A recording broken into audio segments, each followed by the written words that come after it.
Albus Dumbledore, Nerva McGonagall and Rubeus Hagrid, professors of Hogwarts School of Witchcraft and Wizardry, deliver an orphaned infant named Harry Potter to his only remaining relatives, the Dursleys. 10 years later, Harry has been battling a disjointed life with the Dursleys, inadvertently causing an accident during a family outing, and begins receiving unsolicited letters by owls. Finally, Hagrid reappears and Harry learns he is actually a wizard and has been accepted into Hogwarts against the Dursleys' wishes after taking Harry to Diagon Alley to buy his supplies for Hogwarts, including a uniform, a wand and a pet owl named Hedwig as a birthday present. Hagrid informs him of his past. Harry is the orphaned son of 2 wizards who met their demise at the hands of Lord Voldemort, a malevolent, all-powerful wizard, by a killing curse, with Harry being the only survivor in the chaos, thus leading to his fame in the wizarding world. As the boy who lived, Harry is then taken to King's Cross Station to board a train to the school. While on the train, Harry meets Ron Weasley and Hermione Granger. He also encounters Draco Malfoy, a spoiled child from a wealthy wizarding family who eventually becomes Harry's biggest rival at school. The students assemble in the Great Hall, where Harry and all the other first-year students are sorted by the sorting hat between 4 houses: Gryffindor, Hufflepuff, Ravenclaw and Slytherin. Harry is placed into Gryffindor.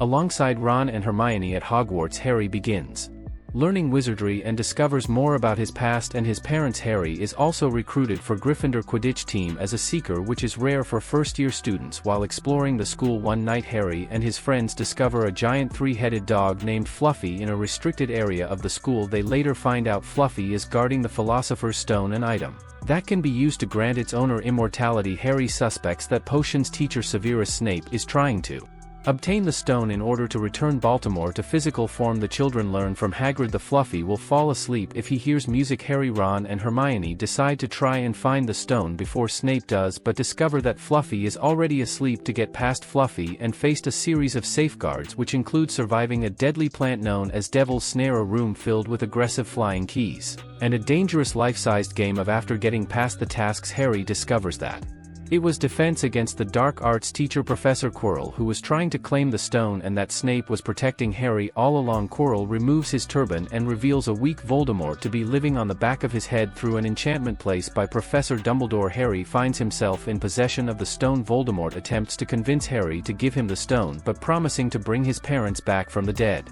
When Harry refuses, Quirrell attacks, but Harry's touch burns Quirrell's skin and reduces him to dust, killing him. When Harry gets back up, Voldemort's spirit rises from Quirrell's ashes and passes through Harry, knocking him unconscious. Harry wakes up in the school's hospital wing with Dumbledore at his side. Dumbledore explains that the stone has been destroyed and that Ron and Hermione are both fine. Dumbledore also reveals how Harry was able to defeat Worrell when Harry's mother died to save him. Her death gave Harry a love-based protection against Baltimore. Harry, Ron and Hermione are rewarded with house points for their heroic performances, tying them for first place with Slytherin. However, Neville Longbottom has awarded 10 points for attempting to stop his friends, giving Gryffindor enough points to win the House Cup. Harry returns home for the summer, happy to finally have a real home in Hogwarts.